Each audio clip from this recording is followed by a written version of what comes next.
Well, here we go again. We're going to do another tutorial for a four-leaf lucky clover. But this time we're going to do it dotted because I did have a couple requests for a dotted one. So I want to kind of keep everybody happy today. So I am going to use the same colors as in the last tutorial. It's lime green, turf green, and classic green. It's 3 different shades of green from dark to light.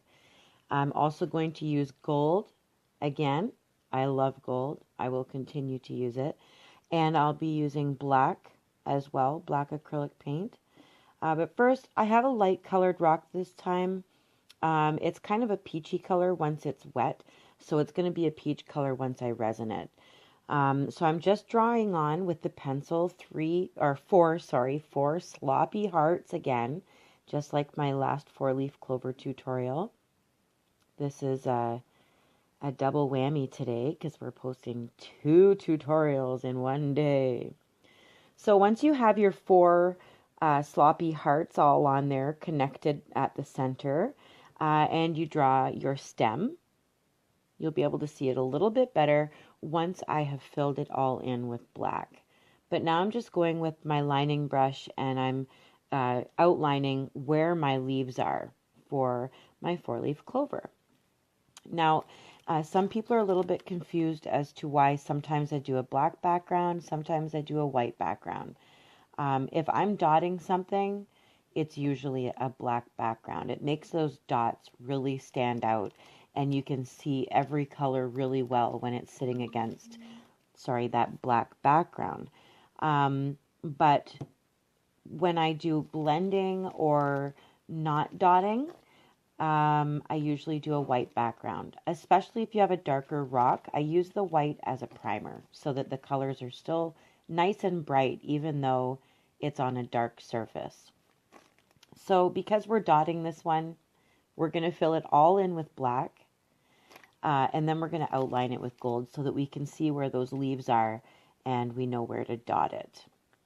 So I'm just going in, filling all of this in with a paintbrush and just staying inside the lines, and then we're going to let it dry before we work on it with the gold. It's still a little bit wet here in this little spot, but we're going to move around that bit. So I'm using DecoArt Spun Gold.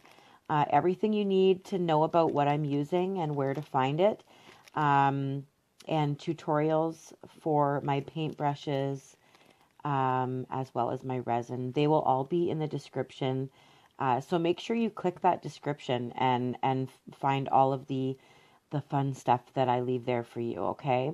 So I'm staying just inside that black line so that I don't have to outline it with black at the very end. This kind of saves us one of the steps. So I'm just staying just within the black, and I am outlining all of my leaves with gold.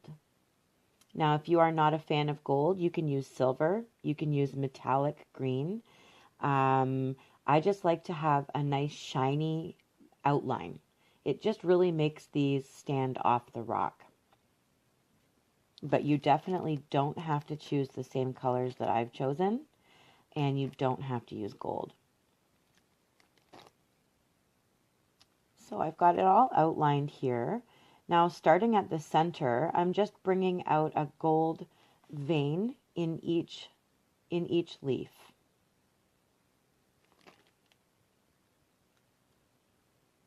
And depending on the size of your rock, you might want to do this a little bit smaller. I've really made this one kind of cover up the whole stone, but it's up to you how big you want to do it. It's easier for me to dot when I have a bigger space to dot in. So I'm going to be using one of these little nail dotting tools. You can find them online in nail stores. Walmart even has them, Shoppers, different, anywhere you can buy nail polish and fake nails and stuff, you can usually find these. I also get them on Amazon. So I've just gone with my lightest colored green, lime green, and I've dotted just on either side of those gold veins. And as it got out to the end of that gold vein, I kind of made the dots a little bit smaller. I just want to really emphasize that gold vein in the middle of the leaf there. Now what I'm going to do is go around just the top part of the heart, or the bottom of the leaf where I am right now. And the best way for me to explain it is I'm just going to fill it in a little bit with these dots, and it looks like it's bubbling up. I don't want like a straight line of dots.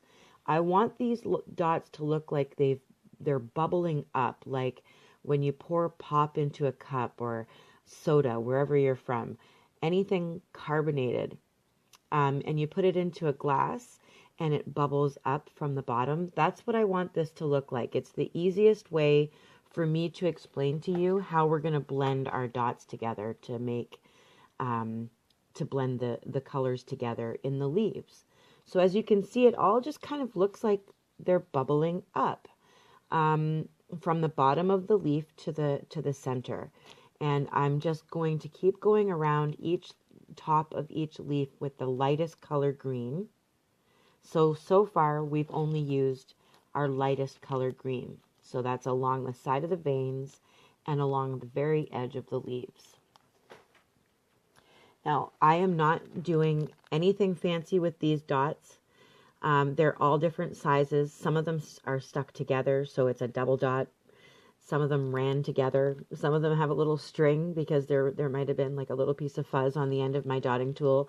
So they're not perfect dots, I promise you. They might look perfect from your point of view, but I can see that they're not. So you don't have to worry about it being perfect. So now that we've done the lightest green, now I'm going to bubble up with the next shade of green, which is the middle color green, not the darkest yet.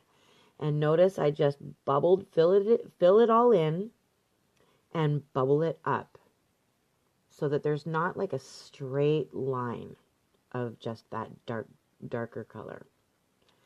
And it gets easier the more practice you have, but the easiest way for me to explain is that it looks like bubbles coming up from the bottom of a glass. That's how you blend those colors in so easily, is that you bubble it up and then you go in between those bubbles with the next color, and then it just all blends together beautifully. It might be easier for you to do it after hearing that. It might be more confusing, and to those of you who I have confused, I apologize, and I love you. So I'm doing that to each leaf, with the darkest color now being in the center, the classic green, and bubbled it right into the center. Now I'm going to do a little bit of shading dotted area in the stem. It's going to be a little bit darker at the top, but as we get down to the lower part of the stem and off to the right of it, it's going to be lighter dots. So it's just to kind of look like the stem is hiding behind the leaf, and there's a little bit of darkness there, but it's poking out into the light on the right side of the stem, and it's a little bit lighter there. And I love dots, so when I look at this, it makes my heart smile. So it definitely is beautiful. There's just like an ombre of green across each leaf, and it's just gorgeous. So I am finished. Everything is great. If you need to re-outline it in gold, that's up to you, but I've gone ahead and resined it and put it in slow-mo for you. My rock has a slight peach color to it. It's a beautiful stone to begin with. And then these dots, oh my gosh. You guys, I hope you have fun with this. Good luck. Visit me on Facebook. We have a contest starting March 1st. And I love you all. Thank you all for subscribing and being such awesome rockin' family that we have going on here. And much love to you, and I wish you luck on painting. Keep painting, everybody. Bye-bye.